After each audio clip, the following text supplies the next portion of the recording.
Ну, особых сенсаций пока не было. Да, ребята, которые посильнее, они и выигрывают. Все основные схватки будут впереди, это ближе четвертьфинал, полуфинал особенно. Сегодня уже выявятся финалисты в половине весовых категорий, которые сегодняшний день начали. И взвешивание пройдет в остальных весовых категориях.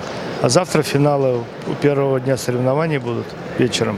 Зрители – это те профессионалы, которых трудно обмануть. Они чувствуют любую ошибку судейскую, поэтому судьи стараются к минимуму сводить все эти спорные моменты.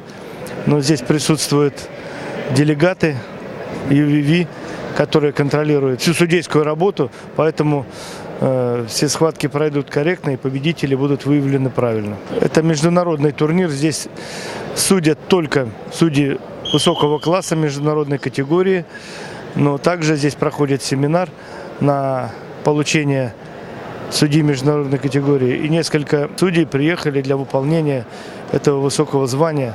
Вот они сейчас практикуются на коврах.